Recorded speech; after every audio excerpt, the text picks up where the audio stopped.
Bienvenue sur l'OIE, une chaîne qui traite d'amnésie traumatique et dans cette vidéo, j'aimerais revenir sur une enquête à partir de mon expérience personnelle. L'enquête s'intitule «L'inceste, un drame qui poursuit ses victimes toute leur vie» et je vais vous lire l'introduction afin de contextualiser un peu. Donc l'enquête réalisée par Ipsos pour l'AIVI. L'Ipsos, c'est une agence qui fait des études de marché et des sondages d'opinion, etc. Et l'AIVI, c'est l'Association internationale des victimes d'inceste. Donc l'enquête réalisée par Ipsos pour la IVI en partenariat avec AXA Tout Cœur dresse un état des lieux dramatique de la situation des victimes d'inceste concernant leur état de santé et l'impact que ce vécu a dans leur vie de tous les jours. Selon cette étude, les victimes d'inceste souffrent de pathologies multiples. L'impact de ce traumatisme dans la vie quotidienne, mais aussi dans leurs relations avec leur entourage, est considérable. En moyenne, la révélation intervient plus de 15 ans après les faits, au terme d'un processus douloureux. Donc par la suite, ils reviennent plus en détail sur différents phénomènes autour de ça, et c'est ce que j'aimerais analyser. Ils ont une première partie intitulée « Un traumatisme aux multiples conséquences sur la santé et la vie quotidienne des victimes ». Leur premier point, c'est « Le principal mal dont souffrent les victimes d'inceste est la dépression. La quasi-totalité des répondants, 98%, avouent ressentir actuellement ou avoir ressenti dans le passé le sentiment régulier d'être déprimé, alors que la proportion des Françaises disant dépressif est nettement moindre. » Premier point sur lequel j'aimerais revenir, la déprime et la dépression sont deux choses très différentes. N'importe qui peut être déprimé au cours de sa vie, ça arrive à tout le monde d'avoir des passages où voilà, on est un peu moins dedans, on va dire. La dépression, par contre, c'est beaucoup plus grave. Déjà, je tiens à dire que la dépression, c'est un truc qui a beaucoup plus de visages qu'on le pense. C'est pas forcément l'image qu'on se fait de la personne qui va rester en robe de chambre dans son canapé toute la journée et qui va pas en bouger. Paradoxalement, il y a des dépressifs qui ont encore qui n'ont pas envie de lâcher l'affaire, ce qui a été mon cas. Alors c'est très dur, on se fait beaucoup violence pour le moindre truc. Moi, c'est vraiment ça que j'ai retenu. Tout est une épreuve en fait. Se lever le matin, faire la vaisselle, le balai, une douche, juste s'habiller, me dire que je dois sortir. Enfin, c'est vraiment quelque chose, en plus, couplé, par exemple, dans mon cas, à beaucoup d'anxiété sociale, etc. Ça devient très difficile de sortir, ça devient très difficile d'entretenir des relations sociales. Par exemple, moi je suis quelqu'un qui va très peu en soirée, y compris maintenant, j'ai dit non à tellement de personnes qu'on m'invite même plus. Et c'est vrai que pour moi c'est dur de faire la démarche aussi d'aller vers les gens. Donc ça voilà, dépression c'est aussi de la solitude, c'est une espèce de vide. En fait, c'est comme vous êtes mort à l'intérieur. C'est le circuit, vous ne ressentez plus rien n'a de goût, la vie est en gris, et plus rien n'a de sens en fait. Il peut arriver n'importe quoi, tout vous passe au-dessus, les choses les plus géniales, les choses les plus horribles. C'est vraiment une déconnexion totale, et à moins de l'avoir vécu, je pense que c'est difficile à envisager. C'est pour ça que les gens souvent disent fais du sport, mange mieux, dors bien. Ouais, non, il y a personne là-dedans. Quand on est mort dedans, manger, dormir, boire, enfin rien en fait. Toute activité paraît insignifiante et n'avoir aucun sens. Et donc, dans mon cas, je faisais pour faire. Par exemple, moi j'ai le syndrome de la bonne élève, donc ouais, j'ai continué les études. Alors, j'allais pas en cours, mais je bossais énormément chez moi pour compenser. Et dès que je bossais pas, je culpabilisais, procrastination, etc. Donc, enfin voilà, déprime et dépression, deux choses différentes. Et en plus, la dépression peut prendre plein de formes. Et moi, on me disait, mais non, t'es pas en dépression, tu fais des trucs. Ça, déjà, ça n'a pas de sens. Tu peux être en dépression et quand même faire des trucs. Ça veut pas dire qu'à l'intérieur, tu te sens bien et que tu te sens pas littéralement comme un zombie, en fait. Moi, c'est ce que je disais aussi. Moi, j'aimerais juste débrancher complètement. Quitte à être un zombie sur pattes, enlever la souffrance, enlever tout. Donc voilà sur ce point, je continue. Les victimes d'inceste souffrent également dans leur corps puisque 80% déclarent subir ou avoir subi dans le passé des douleurs chroniques régulières comme maux de dos ou migraines répétées. Oui, mon corps est fracassé depuis des années. Moi, quand je vais chez le médecin ou chez l'ostéo ou je sais pas quoi, il me dit vous avez mal où, je réponds demandez-moi plutôt où je n'ai pas mal, ça ira plus vite. J'ai mal du sommet du crâne à la plante de mes pieds. Partout. Toutes mes articulations me font souffrir. Toutes mes articulations. Les épaules, les coudes, les poignets, les genoux, les chevilles. Si j'oublie quelles articulations il y a dans le corps, j'ai juste à me poser 2 secondes et à ressentir où j'ai mal et je me dis: «Ah ça c'est une articulation aussi». Dans mon cas, énormément de douleurs au niveau de la mâchoire, surtout au niveau de la jonction de la mâchoire ici, les hanches très douloureuses, les maux de dos, je vous en parle même pas. Là, encore actuellement, j'ai l'impression d'avoir un poignard planté au niveau des lombaires, en fait. C'est vraiment, c'est des douleurs qui, en plus que personne ne sait expliquer. Encore une fois, on va vous dire, ah, t'as mal au dos, fais du sport. Alors oui, sur le papier, c'est sûr que ça ne peut que aider, mais moi, il y a des périodes de ma vie où j'ai fait pas mal de sport et mon corps me faisait quasiment toujours autant souffrir. Et bah là, on parlait de dépression ou de déprime, c'est hyper déprimant.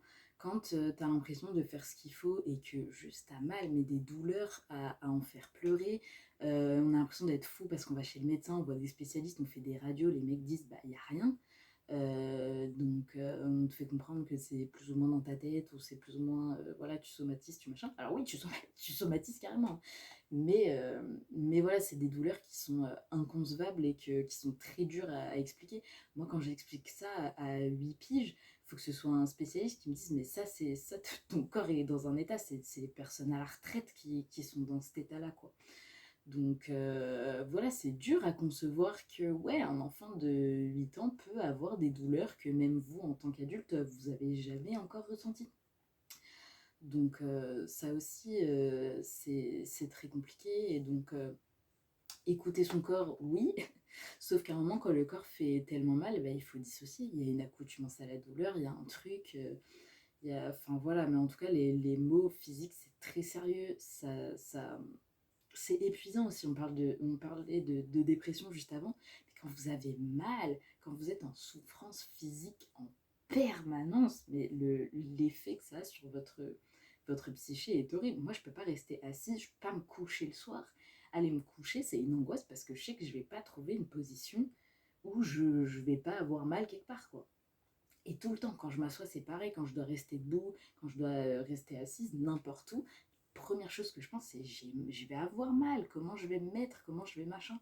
Donc, ouais, je me suis mise au yoga. Il y a des choses qui aident sur la posture et tout, mais c'est vraiment quelque chose qui est quotidien. Ça m'est arrivé au travail de fondre, d'être comme ça devant mon ordinateur et je voyais plus rien parce que je voulais pas m'arrêter de bosser et en même temps, j'avais juste trop mal, quoi. Donc ça, les douleurs, c'est un truc qui est vraiment très sérieux et qu'il ne faut pas minimiser.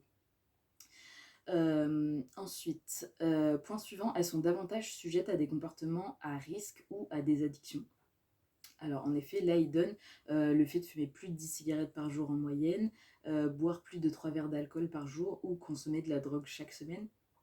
Dans mon cas, c'était le cannabis, mais encore une fois, les addictions, ça peut prendre absolument toutes les formes. Voilà, quand j'étais gamine, j'étais accro au sucre. Quand je suis arrivée au collège, j'avais une addiction au chewing-gum. Je mâchais du chewing-gum de 8h le matin à 8h le soir.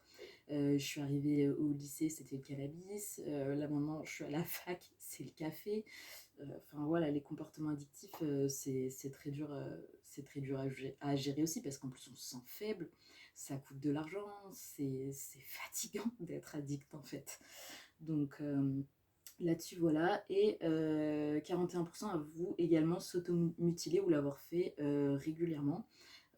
Ça a été mon cas en effet, la scarification. Moi, je suis restée assez superficielle parce que j'avais très peur que ça se voit, mais il y a des cas où c'est vraiment très important. Et enfin, 12% ont déjà connu la prostitution. Fort heureusement, c'est pas mon cas, donc je ne ferai pas de commentaires là-dessus. Le fait d'avoir subi un inceste a donc de multiples conséquences sur les victimes et leur comportement. Pardon, le fait d'avoir subi un inceste a donc de multiples conséquences sur les victimes et leur comportement s'en ressent également. Ainsi, elles éprouvent une forte peur des autres ou de dire non. Oui, alors dans mon cas, l'hypervigilance, carrément. Dire non, pour moi, c'est un problème surtout vis-à-vis du prédateur. En fait, du coup, je disais non à peu près tout le monde autour, je pense, pour compenser sur plein de trucs. Mais face à lui, ça a toujours été très difficile de dire non. Je pense que je referai une vidéo là-dessus, mais c'est quelqu'un qui ne laisse pas dire non. Si on dit non, il va poser 1 milliard de questions pour pousser à se justifier, pour pouvoir détruire nos arguments, pour nous mettre au pied du mur et en fait nous priver de notre capacité de choix et de raisonnement. Donc c'est aussi dû à ça. et se montrent souvent irritables et ont parfois des explosions de colère. Alors dans mon cas, oui, à 3000%. C'était même un des plus gros trucs pendant un moment. Je pense qu'il n'y a pas une seule personne de mon entourage sur qui j'ai pas eu un pétage de câble de colère. Alors au début c'était des gens plus ou moins proches où je me disais que voilà j'avais des bonnes raisons d'être en colère, etc.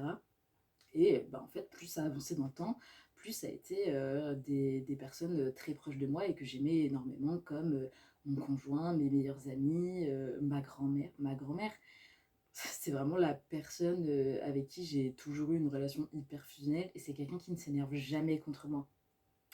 Donc moi m'énerver contre elle, c'est un truc, ça m'a fait encore plus câbler. Donc après on rentre dans un cycle de colère, culpabilité, larmes et voilà un truc, c'est très difficile de sortir. Encore une fois on a l'impression d'être complètement fou. Moi je dis souvent que j'avais l'impression que d'être une voiture, c'est pas moi qui suis au volant, et il y a quelqu'un qui a le pied enfoncé sur l'accélérateur et je me vois me prendre un mur avec un ressort devant. Voilà. Et je me prends un mur comme ça en boucle. Et je n'arrive pas, je ne peux pas freiner, je ne peux pas sortir je ne sais qui, maintenant je sais qui, de cette voiture. Et c'est vraiment des situations qui sont horribles. Et c'est aussi ça qui m'a poussée à consulter parce que j'en pouvais plus, quoi. Donc ne pas sous-estimer tous ces comportements. Sursaute ou tremble de façon excessive dès qu'il arrive quelque chose d'inattendu.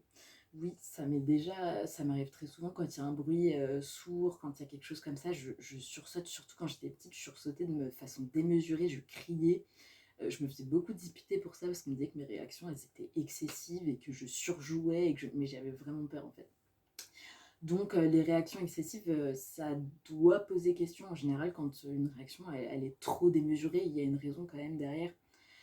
Moi, ça m'est déjà arrivé de m'endormir en soirée et de me réveiller vraiment comme ça et mes potes rigolaient, on me disait mais tu t'as fait le Vietnam ou c'est quoi le... Bah ouais, non, en fait c'est qu'il y a anguille sous roche, on va dire.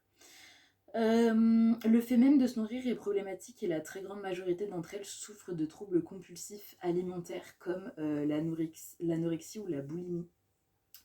Oui, je reviendrai plus en détail encore une fois dans une autre vidéo sur tout ce qui est problème de santé, etc. Mais sur l'alimentaire, oui, donc je disais que j'étais accro au sucre, donc j'ai eu très tôt des problèmes de surpoids, ce qui est assez courant dans ce genre de cas. Donc voilà, moi c'était un besoin de manger, manger, manger, manger, manger, manger. C'est ce vide-là, il faut que je mange quoi, tout le temps en permanence. Donc quand j'étais petite, c'était voilà, très accro au sucre et tout, mais de façon générale, encore aujourd'hui. Alors, je me suis jamais fait vomir et tout ça, moi je savoure. Je suis quelqu'un qui a peur de manquer, qui a peur de perdre les choses. Donc je peux mettre 1 heure et demie à bouffer en faisant fondre chaque aliment dans ma bouche et je peux manger pendant des heures sans m'arrêter. Et je vais le garder. Mais voilà, j'ai un rapport à la nourriture qui est très très très compliqué et qui l'a toujours été. Et voilà, euh, on se moquait pas mal de moi en disant que voilà, j'étais gourmande, que j'aimais bien manger et tout, mais c'était vraiment une réponse à un mal-être et à une souffrance, quoi. Donc ne pas minimiser ça non plus. Euh, les 2 tiers avouent également éprouver ou avoir éprouvé une réelle peur d'avoir des enfants par crainte d'être un mauvais parent. Alors ça a été mon cas, c'était pas par crainte d'être un mauvais parent nécessairement, c'est surtout que moi pendant longtemps je culpabilisais d'exister et je me disais même que je n'avais rien à faire dans cette existence et que faire des enfants c'est nul parce qu'on impose à quelqu'un qui n'a rien demandé de vivre et je trouvais ça horrible en fait. Je disais, moi je veux pas imposer à quelqu'un qui a rien demandé de vivre, genre la vie c'est un truc qui est horrible, c'est douloureux, c'est dur, non arrêtons de faire des enfants quoi, c'est fou. Et donc voilà, je pense que ça peut se traduire de plein de manières. Chez moi, c'était celle-là. On le voit, le fait d'avoir subi un inceste a de multiples conséquences sur le comportement et la santé des victimes, mais aussi sur l'ensemble des aspects de leur vie quotidienne. Le souvenir de l'agression dérange régulièrement. Elles ont beaucoup de mal à s'endormir ou rester endormies, font souvent des cauchemars très violents ou dérangeants. Ouais, je vais revenir sur... Donc je parlais déjà de problèmes s'endormir à cause des douleurs physiques, évidemment à cause de tout ce qui se passe dans la tête. Encore plus évidemment à cause des cauchemars. Les cauchemars, je vais faire une vidéo entière là-dessus. Pour vous résumer très rapidement, dans ma vie, j'ai quasiment fait toujours que des cauchemars. Je suis incapable de vous raconter un rêve que j'ai fait parce que si je fais des rêves, quand j'en fais, c'est très ponctuel, ça part. Par contre, les cauchemars, c'est tout le temps, c'est toujours les mêmes et c'est en boucle. Donc ça, pour le coup, c'est un sujet qui est très important. Je ferai une vidéo à part là-dessus. Le traumatisme a également un impact sur leur vie sexuelle et professionnelle. Vie sexuelle, oui, j'en avais parlé dans une vidéo que j'avais postée antérieurement, mais c'est vrai que bah, moi, c'est le truc du tout rien. C'est au début, quand j'ai commencé à avoir une vie sexuelle, il fallait que ce soit tout le temps, tout le temps, tout le temps. Et à partir du moment où ça a été un peu compliqué dans ma relation, il y a eu blocage total et mon corps a fait vraiment un refus. Et pendant très longtemps. Et ça a été, ça, c'est encore un sujet qui est compliqué aujourd'hui. Sur la vie professionnelle, bah oui, en fait, pourquoi travailler, travailler quand on est dans un état de mort intérieure et de déliquescence de l'être et de l'âme, travailler, c'est un peu le cadet de nos soucis, quoi. Et donc, moi, je me suis retrouvée justement à essayer de compenser par ça. J'ai très clairement fait un burn-out, hein. Je tournais une web série, je me suis retrouvée toute seule sur cette web série à devoir vraiment gérer tout de A à Z et je me suis cramée en fait. Je pense que je me suis jetée à corps perdu là-dedans pour penser à tout sauf aux choses auxquelles il fallait penser et j'en ai fait les frais après assez sévèrement. Ensuite, donc au final, sur les 20 pathologies testées, 90% des victimes d'inceste indiquent en avoir subi au moins la moitié. 26% souffrant même de la quasi-totalité d'entre elles. Donc c'est ce que j'essaye un peu de transmettre dans ce message. Si vous avez, enfin dans cette vidéo, pardon, si vous avez un ou deux symptômes comme ça, voilà, à droite à gauche, c'est pas forcément lié à ça. Si, comme dans mon cas, vous cochez toutes les cases, c'est là qu'il faut commencer à s'interroger en fait. Donc le traumatisme est tel qu'il semble être très difficile pour une victime de reconstruire sa vie. Ainsi, 86% indiquent avoir ou avoir eu de façon régulière des idées ou pulsions suicidaires. Plus grave, la majorité des victimes est déjà passée à l'acte puisque 53% ont déjà tenté de se suicider. C'est vrai que ça, c'est une question, bah, comme je vous le disais, hein, moi, exister, c'est un truc, voilà. Ma thérapeute m'a d'ailleurs posé la question en me disant, mais en fait, est-ce que vous avez déjà envisagé de vous suicider et sinon, pourquoi? Parce que là, vous me faites un portrait quand même assez noir et ma réponse, elle est toujours la même, c'est qu'il y a des gens que j'aime et qui m'aiment et que moi, me suicider, c'était leur faire du mal et c'était être un fardeau pour eux. Et ça, c'était hors de question. En fait, moi, je préférais souffrir en vivant que les faire souffrir en mourant. Ça, c'était le truc dans mon cas, mais malheureusement, je sais que bah, tout le monde n'a pas la chance d'avoir des gens aussi bienveillants autour d'eux, quoi, et d'avoir de l'amour. Donc, je me rends compte de la chance que j'ai là-dessus. Autre indicateur de la force du sentiment de détresse, les victimes doivent souvent vivre avec un sentiment de culpabilité qui s'efface difficilement avec les années. Alors oui, en fait, moi, avant d'avoir le souvenir, il faut savoir que du coup, bah, la seule personne qui restait à détester, c'était moi. Parce que j'avais pas ce souvenir-là du prédateur qui faisait ses actes. Par contre, le sentiment, il reste. Donc le sentiment, je l'ai calqué sur moi. Donc, oui, culpabilité, autodétestation. Moi, je m'en voulais de vivre parce que pour moi, être en vie, c'était être un poids financier, émotionnel pour les autres, quoi. Je voulais vraiment ne pas être là. Une culpabilité vraiment juste d'exister. C'est fort ce que je suis en train de vous dire, mais c'est vrai, je culpabilisais d'être venue au monde.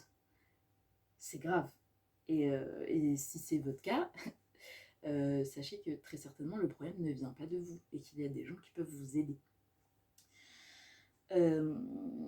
Ensuite, les conséquences sont multiples sur l'état de santé physique et psychique, sur la vie quotidienne. La plupart des victimes ayant répondu à l'enquête sont suivies par un spécialiste, ce qui les aide sûrement à tenter de faire face au traumatisme. Mais ce chiffre est probablement surestimé dans la mesure où les personnes qui ont participé à l'étude ont déjà raconté leur histoire et sont entrées en contact avec une association de soutien. Elles ont déjà franchi l'étape du témoignage et sont donc probablement davantage sujettes à aller consulter un spécialiste.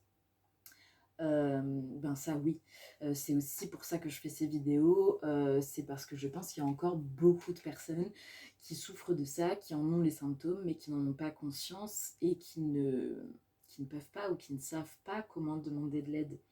Et déjà, je pense qu'il y a une première mission qui est de dédramatiser tout ce truc autour de la santé mentale. Ça se fait de plus en plus, mais je pense qu'il faut continuer à le faire. Euh, Parce que non, c'est pas parce qu'on va voir un psy, un psychologue, un psychiatre, qu'on est fou, psychothérapeute. Renseignez-vous d'ailleurs sur ces différents termes, c'est pas du tout la même chose. Là, c'est pas le sujet de la vidéo, mais il y a plein de façons d'être suivi. Ma recommandation première, c'est justement, là ils en parlent, aller dans des associations. Parce que c'est vrai qu'il y a des thérapeutes qui sont pas terribles, c'est vrai qu'il y a des arnaqueurs, ça existe. Je ferai des vidéos sur comment bien choisir son thérapeute, mais en fait, aller dans les associations. Eux, ils connaissent des gens, ils ont déjà en fait les personnes de confiance, ils sauront vous orienter vers elles. Donc déjà, passez par eux, ils ont des structures, ils ont des personnes qui sont super, ils sont très humains. Donc voilà, mon conseil, tournez-vous vers les associations et après, ils vous redirigeront sur les soins, sur les aides, etc. Suite de l'article, mais qu'en est-il de toutes les autres, celles qui n'ont pas révélé leur histoire ou se sont heurtées à la gêne et au silence de leur entourage, d'autant que sur ce sujet, les témoignages des victimes dans cette enquête est éclairant. La révélation des faits intervient des années plus tard et ne se fait pas sans difficulté. Euh, la deuxième partie de l'enquête, la révélation des faits, un processus long et douloureux. C'est l'un des enseignements majeurs de l'enquête. En moyenne, les victimes parlent pour la première fois de ce qui leur est arrivé 16 ans après les faits. Pour un quart d'entre elles, c'est même plus de 25 années qui se sont écoulées avant la première évocation des faits à un tiers. Ces données illustrent une nouvelle fois la violence du traumatisme. Victimes ou bourreaux appartiennent au même cercle familial et la révélation de ce qui s'est passé s'en trouve considérablement perturbée. Oui, c'est le cas. On sait que tout ce qui se passe dans le cercle intrafamilial, c'est toujours beaucoup plus compliqué. Il y a toujours beaucoup plus de tabous qu'il y en a ailleurs, très souvent. Et donc, voilà, c'est pas facile. Je vais revenir dessus, mais j'avais fait déjà une vidéo sur la question pour dire que, en effet, le risque que vous avez, c'est de ne pas être cru, de ne pas être soutenu, de ne pas être protégé. Raison pour laquelle, c'est ce qu'ils disent dans l'article, que souvent, euh, les personnes... en revanche, une fois la parole libérée, la quasi-totalité des victimes abordent le sujet avec d'autres personnes et la révélation des faits peut alors atteindre le cercle familial. Mais la première fois, la révélation intervient en dehors du cercle familial. Voilà, si vous avez des très bons amis de confiance ou des spécialistes, je le dis encore une fois, une association. Si vous ne savez pas, ils ont des numéros, ils ont des lieux où vous pouvez vous rendre, ils sauront vous écouter, ils sauront vous croire. C'est très important que la première personne à qui vous allez délivrer votre parole vous croit. Ça va vous mettre en confiance, ça va vous aider. Donc choisissez bien. Et ça peut ajouter du stress, hein. Ça peut faire en sorte que vous allez retarder parce que vous ne savez pas à qui en parler, etc. Moi, ça a été très facile, entre guillemets. Je vous l'ai dit, moi, c'est ma grand-mère. J'ai une relation très fusionnelle avec elle, donc je lui ai dit tout de suite. Ma mère, on a une relation qui s'améliore de plus en plus et où je me rends compte, ma mère, plus je lui confie des choses et plus je me livre à elle, plus notre relation s'améliore. Donc je lui ai dit, elle m'a cru tout de suite. J'en ai parlé à mes meilleurs amis. Enfin, moi, ça a été très vite. J'ai eu besoin que, en fait, tout le monde soit au courant d'un seul coup. Mais voilà, après, chacun a sa réaction. Donc, prenez votre temps, soyez tolérants envers vous-même. Et encore une fois, si dans votre entourage, vous n'avez pas de personne de confiance, ça peut arriver et c'est pas de votre faute. Tournez-vous vers les associations, ils sauront vous aider. Je vais bientôt finir parce que je pense que ça commence à être long, mais le dernier point, la confrontation avec l'agresseur est également rare et difficile. Ainsi, la majorité des victimes n'a jamais parlé de ce qui s'est passé avec son agresseur et quand elles l'ont fait, ce dernier, dans un cas sur deux, a nié les faits et dans un cas sur trois, les a menacés si elles les révélaient à un tiers. Bah oui, hein, moi j'ai confronté l'agresseur, ça a été un déni total. Je sais qu'il y a une absence complète de remords sur ce qui s'est passé. La seule chose qui l'embête, à mon avis, c'est que j'en parle parce que pour son image et sa réputation, qui sont les seules choses qui m'intéressent réellement. Mais voilà, pareil, sur la confrontation, c'est quelque chose de très complexe et sur laquelle je vais revenir dans une autre vidéo. Mais voilà, grosso modo, pour ce rapport que je souhaitais analyser avec vous. J'ai créé en parallèle de cette chaîne une page Facebook qui me permet de recenser un peu toutes les ressources autour du sujet, que ce soit des vidéos, des articles, des données chiffrées. Donc vous aurez le lien de l'enquête que je viens d'analyser, si vous voulez la consulter dans son intégralité, sur la page Facebook. Je vous remercie de m'avoir écouté, prenez soin de vous et prenez soin les uns des autres.